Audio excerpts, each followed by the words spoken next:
कार्यक्रम के अध्यक्ष आदरणीय मिश्र जी, लखनऊ के गौरव पद्मश्री विद्या दीदी जी, संस्था के अध्यक्ष अशोक पांडे जी, सभी सम्मानित साथियों और सभागार उपस्थित साहित्य प्रेमियों को नमन करता हूँ। सर्वेश जी ने कविता सुनाने के लिए कहा, लेकिन मैं क्षमा चाहूँ, कविताओं के मामले में मैं शून्य हूँ, कहीं भी कोई भी कविता प्रकाशित नहीं है। जैसा कि अब कविताओं के यहाँ धार बह रही थी, बीच में मैं गद्य वाला आ गया, ऐसा महसूस हो रहा है जैसे हंसों की भीड़ में कोई कौवा आ गया। तो अच्छा, मैं साहित्य के 3 विधाओं में काम करता हूँ, प्रौढ़ कहानियाँ, बाल साहित्य और व्यंग्य, लेकिन गिनी चुनी लघु कथाएं भी लिखी हैं। एक लघु कथा पेश है, एकता। आज समाज में धर्म के, जात के नाम पे खाइयां बढ़ती जा रही हैं, लेकिन उनके नेपथ्य में कैसी अद्भुत एकता होती है, देखिएगा। जैसे किसी ने शांत झील में पत्थर फेंक दिया हो, चंदन के वन में आग लगा दी गई हो, कुछ ऐसा ही हुआ। शहर के एक कोने से अचानक एक अफवाह ने सिर उठाया। धर्म के ठेकेदारों ने उसे हवा दी। देखते ही देखते रक्त बीज की भांति हर पल नई अफवाहों का जन्म होने लगा। राम और रहीम का उदाहरण देने वालों ने इंसानों को 2 कौमों में बांट दिया, 2 कौमों में बांटकर काफिर और अधर्मी घोषित कर दिया। उसके बाद हिंसा और प्रतिहिंसा का जो विभत्स दौर चला, उसे देख शायद हैवान की भी निगाहें शर्म से झुक जाए। पूरा शहर जातीयता के दावानल में धड़क रहा था, किंतु इस विध्वंसात्मक नाटक के सूत्रधार स्वामी जी और मौलाना साहब विदेशी पैसे से खरीदी मदिरा के प्याले में डूबकर सफलता का जश्न मना रहे थे। ध्यान दीजिएगा, तभी एक चेले ने आकर खबर दी, उस्ताद उस्ताद, आज की लूट में 2 नायाब हीरे हाथ लगे हैं। उम्र, स्वामी जी ने अपने होठों पर जीभ फेरते हुए पूछा। कमसिन है, उत्तर मिला। जाति, मौलवी साहब ने रस विभोर होकर पूछा। एक हिंदू है, दूसरी मुसलमान। मुसलमान को मेरे कमरे में और हिंदू को मौलवी साहब के कमरे में पहुंचा दो। स्वामी जी ने आज्ञा दी। आज्ञा का पालन हुआ। शराब और शबाब के संगम में नींद की नदी रीति ही रह जाती है। पौ फट चुकी थी, किंतु रात की खुमारी अभी भी दोनों मठाधीशों की आंखों में छाई हुई थी। हवा का रुख भांपने दोनों अपने अपने कमरों से बाहर निकले। आमना सामना हुआ तो स्वामी जी ने मौलवी साहब के कंधों पर हाथ रखते हुए कहा, कौन कहता है कि मुसलमान बुरे होते हैं? मुझे तो कल रात साक्षात स्वर्ग के दर्शन हो गए। लेकिन पंडित, मुझे तो अपनी हूरों के मुकाबले तुम हिंदुओं की अप्सराएं ज्यादा अच्छी लगती हैं। मौलवी साहब ने आंख झपकाते हुए अपनी व्याख्या प्रस्तुत की।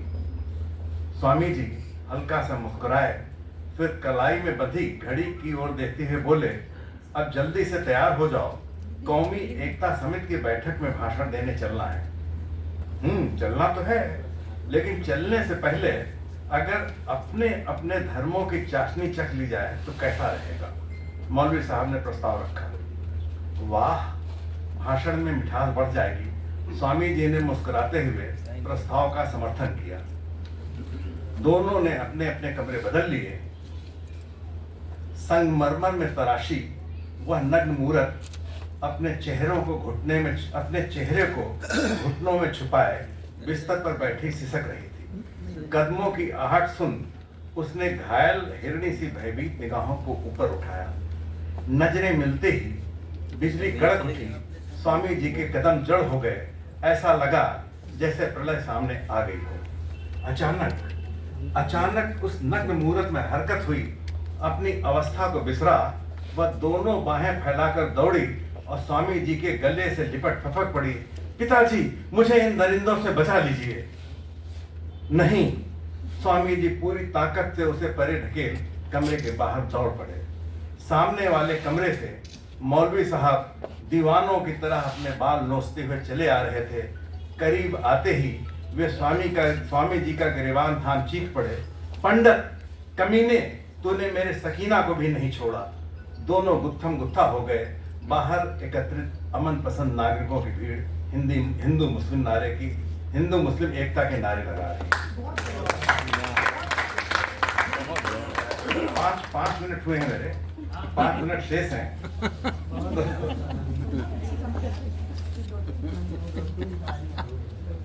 एक छोटा सा व्यंग सुना देता हूं। रहमन गदहा सब संसार। नहीं, आप देखिए कि मैं सिद्ध करूंगा, जस्टिफाई करूंगा। पहले सिद्ध हो गए।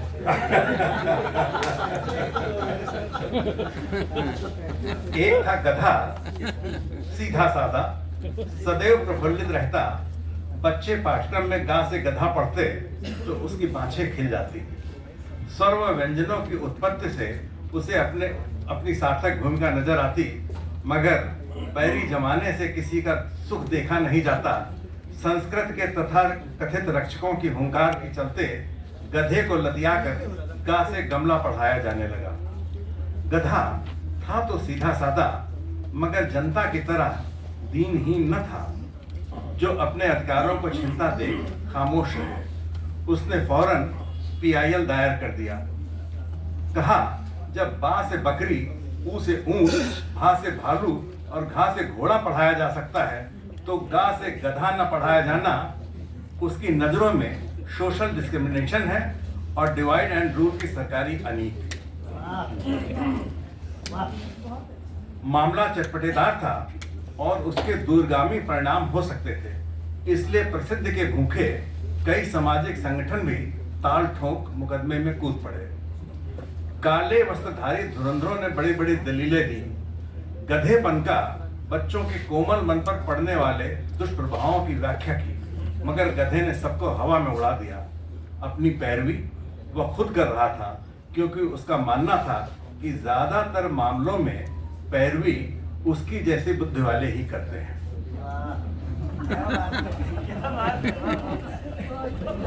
उसकी अकाट दलील थी कि बच्चे ही देश का भविष्य होते हैं और भविष्य में जब गधों को ही देश की बागडोर संभालनी है, तो बच्चों को प्रारंभ से ही गधेपन के गुणों से अवगत करवाना जरूरी है। मीलार्ड यह गधा देश के इंजीनियरों, डॉक्टरों, अधिकारियों, शिक्षकों और वैज्ञानिकों का अपमान कर रहा है। इसके खिलाफ मानहानि का केस चलना चाहिए। सरकारी वकील ने हुंकार भरी।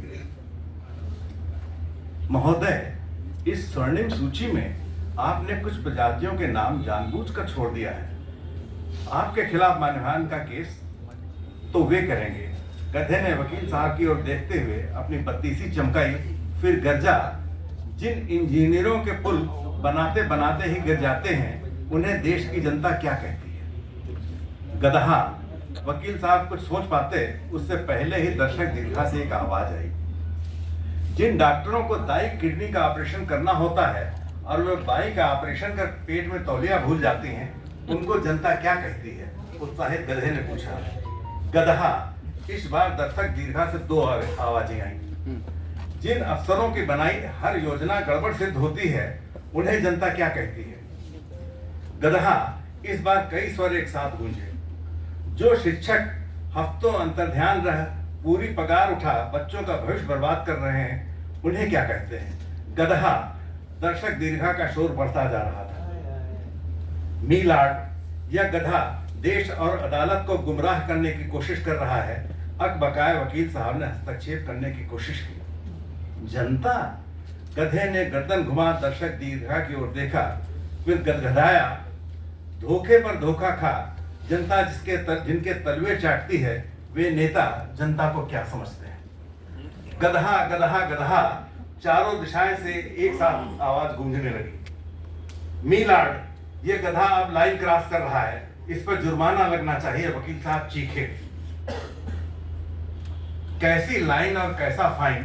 गधा उनसे जोर से चीखा, फिर बोला, मीलार्ड, जो काले वस्त्रधारी बिना धाराएं पढ़े उल्टी सीधी बहस करते हैं, उन्हें आप क्या कहते हैं? जज साहब ने हलक तक उछलकर आई, सच्चाई को स्टे लगाकर रोका, फिर थूक निकलते हुए बोले, गलत है, उन्हें गलत मानते हैं।